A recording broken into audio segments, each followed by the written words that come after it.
One thing that discipline definitely does help you with is it helps you get things done. And when you get things done, when you actually do things, you have more success. If you have more success, and sometimes a big part of success is just not being lazy and just doing it. Yeah. That's like 90% of it is just showing up. Get there and start working. Like, you're not going to feel perfect every day.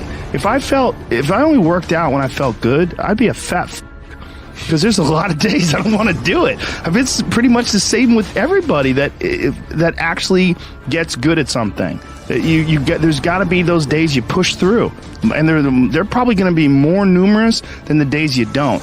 And so the benefit of discipline in my eyes has always been that through discipline I get things done.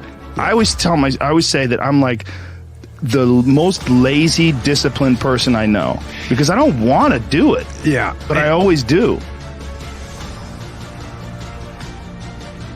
Our bodies, for whatever reason, most people, their associations are to avoid anything that's uncomfortable. But it's so illogical because when you look at comfort and you look at success and progress and the feelings of accomplishment and of getting past certain hurdles in terms of like how you feel about life, a lot of those are connected to discomfort. Like, discomfort is your friend. It really is. Like, discomfort and not being happy and content with certain situations in life or certain feelings in life, they're massive motivators, and they're amazing at facilitating change. And yet our instinct is to avoid those and just sit on the couch and watch some reality show about dudes who make moonshine with our jaw open like, ooh. It's bizarre. There's a lot of artists and comics, I bet musicians as well, but writers for sure. One of the big problems is sitting down and doing the work. Mm-hmm. And you got to, and Pressfield talks about that in the most concise and beautiful way. And he labels it like an enemy. He calls it resistance. Mm-hmm. And that you have to sit down and you have to overcome resistance, and that the pro goes to work. And it doesn't matter if you're sick, it doesn't matter if you have kids, it doesn't matter what, you're a pro and you go to work. It puts it in your head that this is what I do. This is what, and you have pride in that. And then when you are in front of that keyboard and you look down the count, it says, I got 1,000 words today. I put 1,000 words in. You're doing the work. Yeah. And out of that work, gems blossom. Yep. Little things, but you might have a day where you just write nothing but dog. So what? Show up again tomorrow. And tomorrow out of that dog, the flower will emerge. You never know. And that's the only way to develop real, like, to really develop your potential 100% in anything.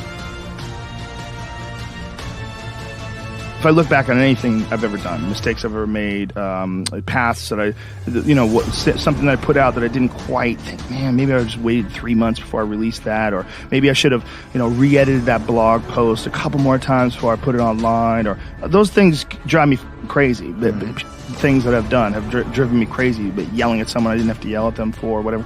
But the most important thing is always for all people to recognize that you're not who you were a year ago. You're not who you were 5 years ago. You're not who you were last week.